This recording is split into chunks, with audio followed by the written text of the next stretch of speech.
പ്രിയ സുഹൃത്തുക്കളെ നമസ്കാരം. ഞാനിന്ന് പറയാൻ ഉദ്ദേശിക്കുന്നത്, വെളിയിൽ മഴ നടന്നുകൊണ്ടിരിക്കുകയാണ്. അതുകൊണ്ടാണ് നമ്മളിന്ന് അകത്തിരുന്ന് സൗണ്ട് കേൾക്കാതിരിക്കുന്നത്. നല്ല മഴയാണ്. അപ്പോൾ ഇന്നേരം പറയാൻ ഉദ്ദേശിക്കുന്ന കാര്യം, രാഷ്ട്രീയമൊക്കെ വിട്ട് നമ്മൾ ഇന്നത്തെ ഈ ചാനൽ ചർച്ചകൾ, അന്തിച്ചർച്ചകളൊക്കെ താരസംഘടനയുടെ കാര്യങ്ങളാണ്.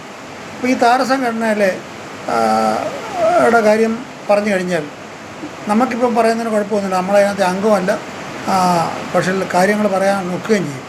താരസംഘടനയിലെ അനർഹതരായിട്ടുള്ള ആൾക്കാർ വന്നു കഴിഞ്ഞാലും, കഴിവില്ലാത്തവർ വന്നു കഴിഞ്ഞാലും ഉള്ളൊരു കുഴപ്പം ഇതാണ്.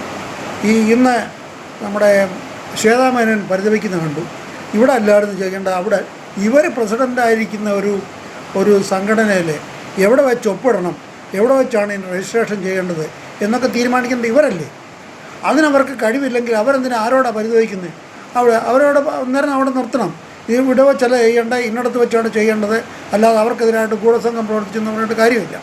അപ്പോൾ ഈ ശ്വേതാമേനോൻ പറഞ്ഞതിനകത്ത് ഒരു കാര്യവുമില്ല എൻ്റെ അഭിപ്രായത്തിൽ. അവർക്ക് കഴിവ്, അവർക്ക് അഭിനയിക്കാനുള്ള കഴിവുണ്ടായിരിക്കും, താരസംഘടനയെ നയിച്ചുകൊണ്ട് പോകാനുള്ള കഴിവ് അവർക്കില്ല. അതുപോലെ ഈ പണ്ട് അമ്മമാർ പറയും 4 തല ചേരും, പക്ഷെ 4 മുല ചേരത്തില്ല എന്ന് പറഞ്ഞാൽ 2 പെണ്ണുങ്ങൾ ചേർത്തില്ല ഒരിടത്തും, 4 ആണുങ്ങൾ എവിടെയും ചേരും എന്ന് പറഞ്ഞ പോലാണ് ഇതിനകത്ത് കുഴപ്പങ്ങൾ. അത് നമ്മൾ കണ്ടതാണ്. എന്നാൽ ലക്ഷ്മി പ്രിയയും ഇവരെ ഒക്കെ ഏത് സിനിമയിൽ അഭിനയിച്ചതെന്ന് തന്നെ നമുക്കറിയത്തില്ല. നമ്മുടെ ഇനിയും രാഹുൽ മാങ്കൂട്ടത്തിനെതിരായിട്ട് ആരോപണം ഉന്നയിച്ചെന്തോ റിനു ആൻഡ് ജോർജോ അങ്ങനെയൊക്കെയുള്ളവരൊക്കെ ഇനിയും അമ്മയുടെ പ്രസിഡൻ്റൊക്കെ ആവും. ഇവരൊക്കെ ഏത് സിനിമയിൽ അഭിനയിച്ചതെന്ന് നമുക്ക് തന്നെ അറിയത്തില്ല. അപ്പോൾ ഇവരെ പോലുള്ളവരൊക്കെയാണ് ഇനിയും ഈ താരസംഘടനയിലെ മെമ്പർമാരൊക്കെ ആകുന്നത്. ലക്ഷ്മി പ്രിയൊക്കെ അങ്ങോട്ടും ഇങ്ങോട്ടും തെറിയെന്ന് പറഞ്ഞു കഴിഞ്ഞാൽ അതല്ല പറഞ്ഞത്, അങ്ങോട്ടും ഇങ്ങോട്ടും അവർ പറഞ്ഞ വിഷുപ്പരക്കളകളൊക്കെ നമ്മളൊക്കെ കേട്ടതാണ്.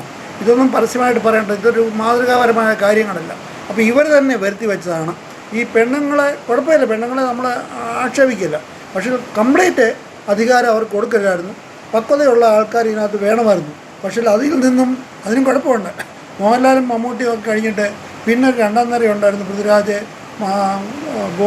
കുഞ്ചാക്കോ ബോബനെ, അങ്ങനെയുള്ള കുറച്ച് പേർ. അവരൊന്നും ഇതിനകത്ത് താല്പര്യപ്പെട്ടുമില്ല. അതുകൊണ്ടാണ് ഇവരുടെ കൈ കിട്ടിയത്. ഏതായാലും അനുഭവിക്കുക. ഇനിയും തുടർ നടപടികൾ എന്താകുമെന്ന് നമുക്ക് കാത്തിരുന്ന് കാണാം. ഓക്കെ, ഗുഡ് നൈറ്റ്, ജയ് ഹിന്ദ്.